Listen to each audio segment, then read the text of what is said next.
A3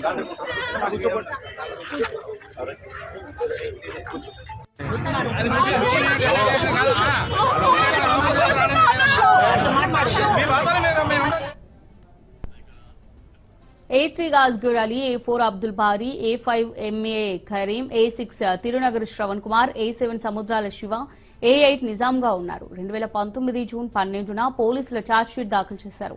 ఈ కేసులో arrest అయిన అమృత తండ్రి మారుతీరావుకు బెయిల్ దక్కింది. A1 మారుతీరావు 2020 మార్చి 7వ తేదీన హైదరాబాద్ ఖైరతాబాద్ వైశ్యభవన్లో ఆత్మహత్య చేసుకున్నారు. ఇక నల్గొండ జిల్లా కోర్టు సముదాయంలోని ఎస్సీ ఎస్టీ కోర్టు ఈ కేసును సుదీర్ఘంగా విచారించి ఇవాల్టికి తీర్పును రిజర్వ్ చేసింది.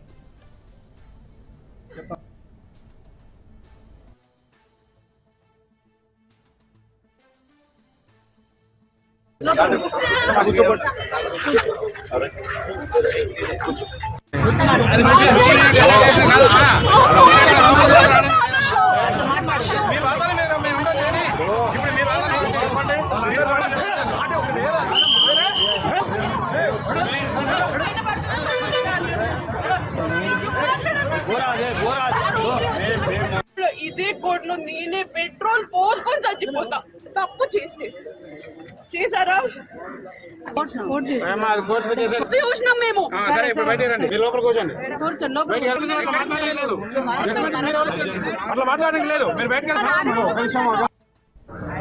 మరి ఈ రోజు గౌరవ ఎస్సీ ఎస్టీ కోర్టు న్యాయమూర్తి గారు ఇచ్చిన జడ్జిమెంట్ నేను ఆహ్వానిస్తున్నాను, అప్రిషియేట్ చేస్తున్నాను, వారికి ధన్యవాదాలు తెలియజేస్తున్నాను.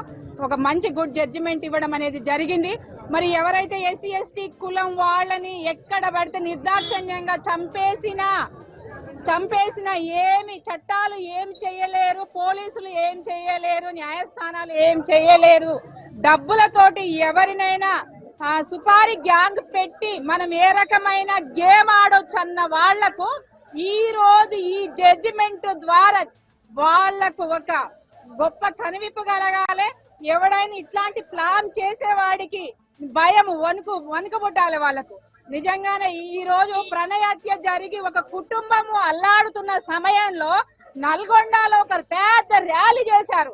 మరి ఆ పెద్ద ర్యాలీ చేసిన వాళ్ళకు కూడా ఇదొక ఏం కావాలి, వాళ్ళకు కళ్ళు విప్పి చూడాలి. ఈ రోజు ఎవరైతే డబ్బులకు ఆశ పెట్టి వాళ్ళ కుటుంబాలను దూరంగా తీసుకొచ్చి ఈ మర్డర్ లో ప్లాన్ చేసి వాళ్ళని చంపించారే, మరి ఆ చంపించి ఒక అన్యం పుణ్యం తెలియని ఒక మంచి ఎడ్యుకేటెడ్ అయిన ఒక అబ్బాయిని ఒక అమ్మాయిని విడదీసి చంపేశారే కులం పేరుతో, కులం దురంకారంతో, కుల గజ్జితోటి, కుల కంపుతోటి.